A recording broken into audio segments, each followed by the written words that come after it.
Welcome to the Archive, Guardian. I am Mimir, an archival mind, tasked with procuring and curating the largest collection of records and data on all things within our universe. I have been given a secondary directive, to share my knowledge as necessary with others. Some parts of these records will be narrated by myself, or other synthetically created voices. Any audio records that we have been able to recover will be included within the documentation. Now that we have our introductions out of the way, I welcome you to today's installment. Document ID 70523.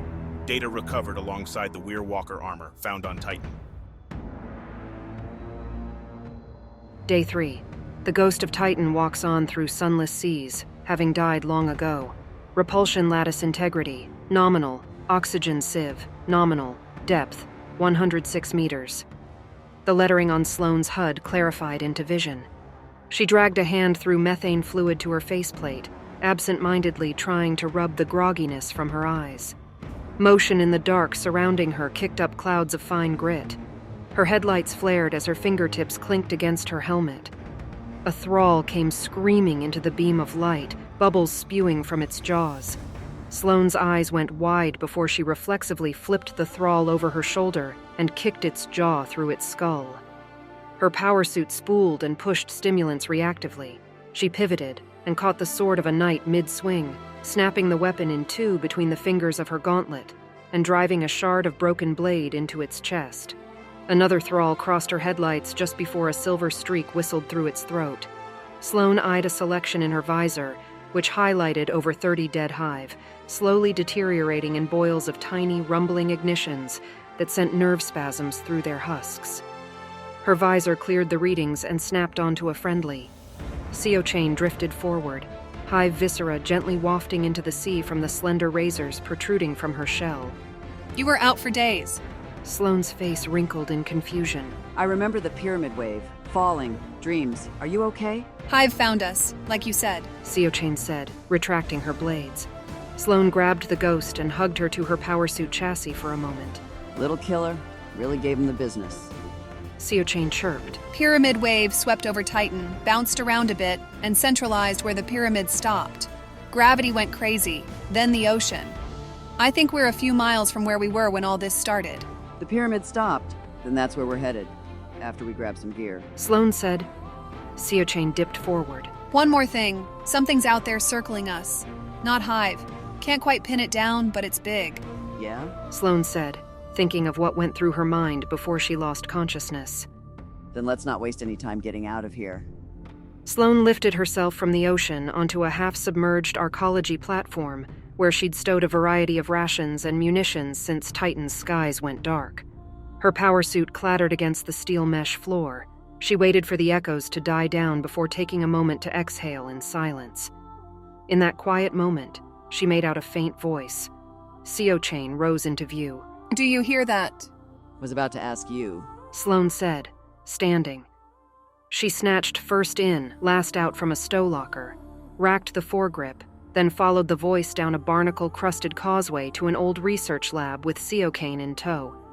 Fluid trickled down cracked walls surrounding rows of dead monitors. Glass reflected prismatic color from a gnarled tear in reality at the lab's center, as if it had been carved from another epoch and affixed to this one.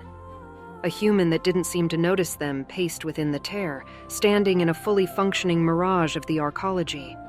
Once he turned toward them, the tear spasmed and lurched forward and backward in time at erratic durations and speed. He was ripped both ways into non-existence as the tear flittered through events like a fourth-dimensional montage. The tear held steady again, returning the man and his moment to existence. CO chain took note of the badge on his coat that read, Gideon Teppan, NPA, Senior Marine Biologist. Teppan looked upset and turned away before speaking. She's afraid, that's why we're all having them. Something's wrong. She's showing us what's coming in plain view. The man angrily swiped his hand through the air in Sloane's direction. It's like she's screaming it into my head. I know I'm not the only one hearing it. It chose us. He stepped forward and placed his hand on the border between then and now. I'm dreaming my own memories, but with little differences, little omens. Black ships in the sky. Sloane leaned forward, hand nearly pressed to that of the living memory playing out before her on the other side of the tear. She's trying to warn us. We should evacuate. We have to get her. The tear lurched again, ripped away, lost to the rushing passage of time and blinked into non-existence. Gone. Sloane dropped her hand, jaw clenched. See if you can dig up any archaeology records on this. That marine biologist, Tepin, was he in some sort of captured time fluctuation? Is that even possible? I've never seen anything like it. Co Chain said. I'm not really sure. Co Chain skimmed archived reports. It's under T-Lev-01. Looks like a psychic space whale some biologists were studying out in the ocean. They never got accurate measurements, but this estimate can't be correct. Over 150 meters? Report says it wasn't from here, though, and refers to a lot of visions that personnel were having, which is odd. Not a lot of alien species in Sol until after the Golden Age. I was having dreams while I was out, Siochen, of some other world, the pyramid on Titan, the tower. Like I remembered being there for each one. Well, I guess it could be an ancient space whale, or sometimes the traveler gives people dreams. But are we going to ignore the obvious, you were rendered unconscious by a pyramid wave explanation? No, but we've seen enough weird not to knock it. Sloane sighed. Sure, I'll log that away. Co Chain said. You know, the readings coming from inside that field Tepin was in were consistent with atmospheric records on Titan during the collapse. What does that mean? Sloane looked back to the spot of warped space-time. Was he real? I don't know. I just know it wasn't a simulation. Administrator notes. Good afternoon, everyone. Welcome to another archive document. Today, I'll be reviewing and notating the log associated with the NPA Weir-Walker gauntlets recently found with the return of Saturn's moon Titan. This log picks up shortly after the log that was recovered alongside the NPA Weir-Walker helmet. It seems that Sloane had been knocked unconscious for about 3 days since the presumed taking of Titan by the witness.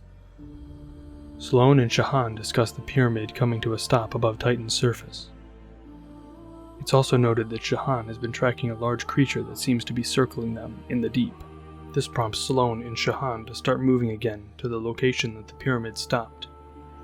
Along the way, Sloane looks for supplies within the ruins of a research lab. Within the structure, she finds what is described as a gnarled tear in reality, and notes that it appears as if it had been carved from another epoch and affixed to this one. We've seen this before on Mars, another celestial body that had been taken from and returned to our solar system. While Sloane and Shahan watch the events being played back through the tear, they notice a human marine biologist seemingly talking to himself or recording an audio log. He makes note of auditory hallucinations that he is having, and he seems to think that they are the result of an unnamed and unknown she. Towards the end of the glimpse in time, he states that she was trying to warn them, and that his dreams were his own memories, that they involved black ships in the sky. Obviously, it seems that the she he is referring to is attempting to warn him of the pyramid ships. Afterward, Sloane and Shahan search for any archaeology records relating to the events that they have witnessed. After an undisclosed period of time, Shahan is able to find notes on the creature. She finds that it is labeled under T-Lev-01. Furthermore, the report that she found notes that it was not originally from Titan. Sloane then discusses her dreams with Shahan. Shahan tries to explain these using a variety of different causes, including the giant space whale, or the traveler. Finally, Shahan confirms that the atmospheric reading within the fissure was consistent with Titan's atmosphere during the Golden Age. During this log, it becomes readily apparent that Sloane and Shahan have something else following them in the depths. We've seen notes of this creature before, and the Vanguard is actively working with it and Sloane on Titan. Some information has been revealed that seems to tell us that Asa, the Leviathan, is originally from Fundament, the origin world of the Hive. This seems to be confirmed by the memories that Sloane is exposed to during her descent. It seems that Asa is able to form a pseudo-telepathic link to Sloane and other humans. While we are unsure what the other memories are from, it may be possible that Asa is also capable of seeing through time and communicating that as well. Of course, all information and notions within these logs should not be taken as absolute fact, but is instead an initial analysis given our current understanding of the topics. Thank you.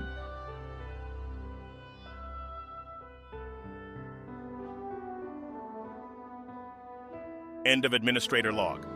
Thank you for viewing this archive, Guardian. Please check back regularly as more documents will be released in due time. If you have anything to note, please leave your own log in the comments below. All input is appreciated.